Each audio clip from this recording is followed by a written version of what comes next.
Madame, Monsieur, bienvenue à cet entretien du jour qui poursuit toute notre série de reportages et d'entretiens dédiés aux élections biennoises qui se tiendront le 22 septembre. Aujourd'hui, place à l'UDC et son représentant aujourd'hui, Olivier Wechter. Il est le vice-président du conseil de ville. Bienvenue et bonsoir. Bonsoir madame, merci de m'avoir invité. Alors, frein à l'endettement, parking moins cher ou encore renforcement de la présence policière, l'UDC cherche à venir en force pour essayer de renforcer ou en tout cas de renverser la majorité rose-verte au conseil municipal et au conseil de ville. C'est des thèmes qu'on entend depuis, j'ai l'impression, depuis toujours. Pourquoi revenir toujours avec les mêmes thèmes ? Alors c'est juste, on a un programme qui est assez constant. D'ailleurs, on reste sur notre ligne, on ne change pas de programme et de thème.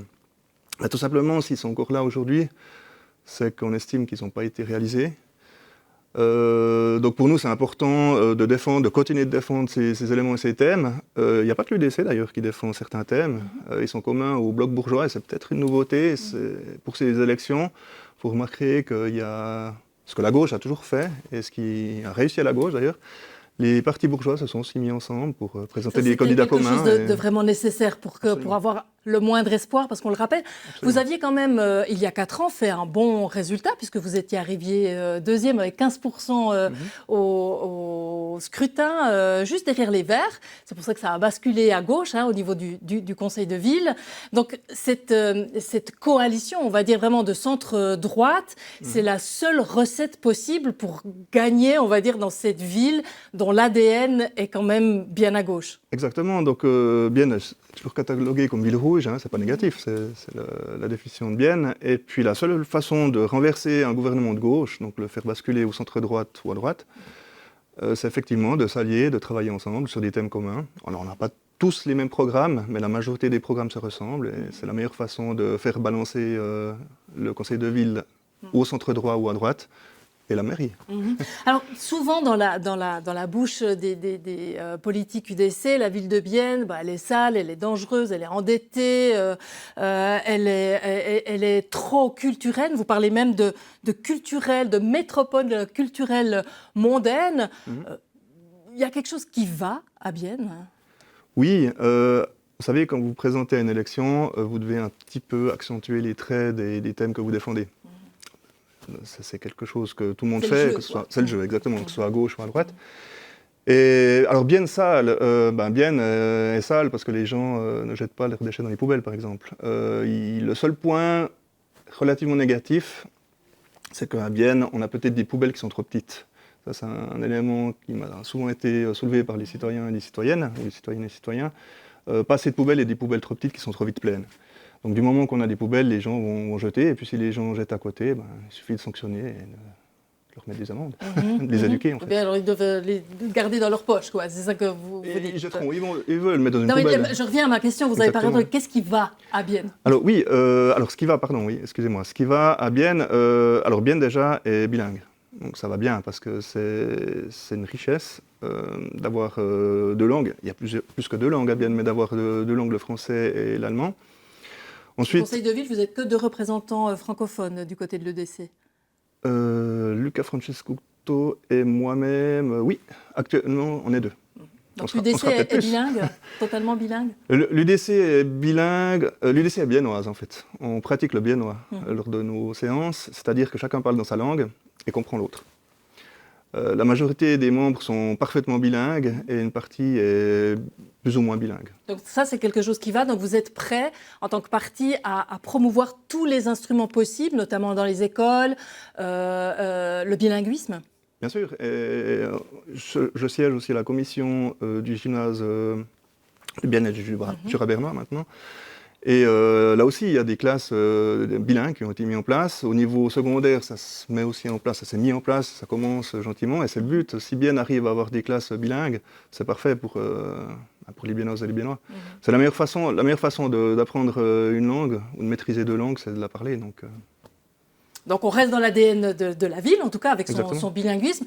Ce qui est certain, c'est que ce que vous dites, c'est que actuellement la situation elle est plus tenable au niveau des finances. La ville est beaucoup trop endettée.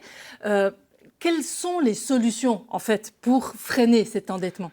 Alors, l'endettement de la ville, tout le monde sait, à gauche, à droite, on sait qu'il y a un endettement, ça c'est clair. Après, on le voit d'une manière différente, mais tout le monde le sait qu'il y a un endettement.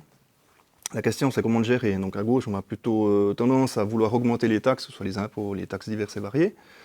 Et nous, à droite, et notamment à l'UDC, on a plutôt une vision de frein à l'endettement, diminution des dépenses. Donc notre objectif... ça veut dire quoi?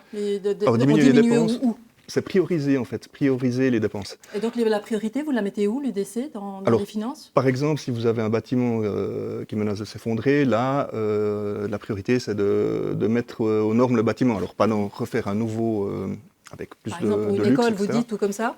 Ou des bâtiments en main publique? Tout à fait. Pour le cas de l'école, on a voté d'ailleurs dernièrement sur l'école. Le problème, c'est qu'on avait une proposition qui était un peu trop luxueuse par rapport à ce qu'on pouvait espérer et puis par rapport aux finances de la ville de Bienne. Nous, on souhaite un bâtiment aux normes, mais sans excès en fait. Parce qu'on ne peut pas se le permettre malheureusement aujourd'hui. Donc on a compris. Alors là, c'est une proposition, mais est-ce qu'il y en a d'autres beaucoup plus concrètes encore pour freiner l'endettement? Parce qu'on entend beaucoup, il faut freiner les dettes, mais on ne comprend pas vraiment où c'est que vous voulez couper. Alors effectivement, c'est des thèmes qui sont en discussion au Conseil de ville, évidemment. Par exemple, au niveau de la culture, parce que c'est aussi un thème, on entend souvent la droite et l'UDC est contre la culture.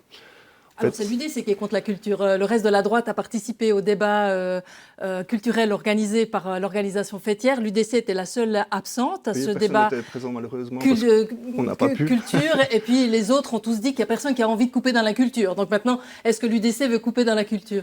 Alors, oui, on coupe dans la culture. C'est inévitable de couper dans la culture. La question, c'est où et comment. Couper dans la culture, ça ne veut pas dire supprimer la culture, ça ne veut pas dire être contre la culture. C'est-à-dire choisir les bonnes personnes. Vous savez qu'on attribue des contrats de subvention, qu'on la ville attribue des contrats de subvention, ils choisissent certaines entités. Et malheureusement, ces dernières années, c'était souvent les mêmes en fait, qui recevaient une manne financière de la ville de Bienne. Et on estime que peut-être d'autres sociétés, plus petites, moins connues, méritent aussi d'être soutenues et aidées. Comme par exemple Par exemple, la colonie des Cygnes, par exemple, on va juste donner les noms. Donc, par exemple, le TOPS, c'est un peu l'institution contre laquelle vous érigez un tout petit peu en termes de financement, en disant que ça ne répond pas aux besoins de toute la population, que ça répond à un besoin d'une petite partie de la population. Mais il y a, j'imagine, plein d'autres institutions culturelles ou d'associations culturelles que vous aimeriez soutenir. On aimerait savoir lesquelles. Alors, je ne les connais pas toutes, moi, personnellement, mais peut-être des petites sociétés comme la bibliothèque francophone, sauf erreur, qui se trouve dans la vieille ville, ou d'autres petites sociétés, la colonie des Cygnes, peut-être plus la soutenir aussi, parce que je sais qu'il y a une diminution importante pour la colonie des Cygnes, et d'autres petites entités que je ne pourrais pas vous nommer ici, parce que je ne les connais pas toutes. Donc voilà, au niveau du TOPS, par contre, vous avez raison, et puis en plus, c'est souvent mon sujet, c'est moi qui m'exprime sur ce sujet-là au Conseil de ville. En même temps, la culture, c'est à peine 2% du budget de la ville de Bienne. La ville de Bienne, en termes de culture, est au dernier rang par somme donnée par habitant. Donc, on n'a pas l'impression qu'il y ait des dépenses incroyables en termes de culture. Mais peut-être qu'on va changer de sujet, juste parce que le temps passe très vite. Monsieur Wechter, j'aimerais quand même vous donner la parole. Si vous aviez maintenant une baguette magique et que vous aviez un seul vœu, c'est quoi que vous changeriez en premier dans cette ville? Alors, bon, je ne suis pas magicien, je suis politicien. On vous attribue quelques pouvoirs quand même si on vous élit. Donc. Oui, mais donc la baguette magique, en fait, moi, je n'ai pas une baguette magique, ou mes collègues de gauche, du centre et de droite n'ont pas de baguette magique. Donc, ce qu'on a, c'est des instruments en fait, parlementaires. Et ces instruments parlementaires nous permettent d'amener des idées au vote devant le Conseil de ville. Je comprends bien, Monsieur Wechter. Je vous donne la baguette magique, elle existe, elle est là. Je peux même vous la donner concrètement. Qu'est-ce que vous changez en premier? C'est quoi votre vœu? Alors que les gens, qu'ils soient de gauche, du centre ou de droite, s'intéressent à la politique biennoise, se mobilisent pour la politique biennoise et fassent changer les choses. Parce que finalement, nous, on amène des idées, puis après, il y a un vote. Alors, soit vous votez pour des personnes. Il faut le dire, c'est quelque chose que vous ressentez actuellement. Quand vous allez dans la rue, vous avez l'impression que le débat est plutôt mou, que les gens se désintéressent de ces élections? Oui, souvent, les gens nous disent on a voté ça, et finalement, c'est pas ce qui se passe. Finalement, quoi qu'on vote, ça ne change rien. Mais c'est faux, quoi que vous votiez, ça change quand même quelque chose, parce qu'une voix est une voix. Et puis dans certains pays, des gens sont prêts à mourir pour ne serait-ce voter qu'une seule fois, donc c'est important. Et puis on a la chance de pouvoir le faire, donc faites-le. Olivier Wechter, merci d'être passé nous voir. Évidemment, le débat, la thématique continue, que ce soit dans la rue ou sur Télé Bilingue.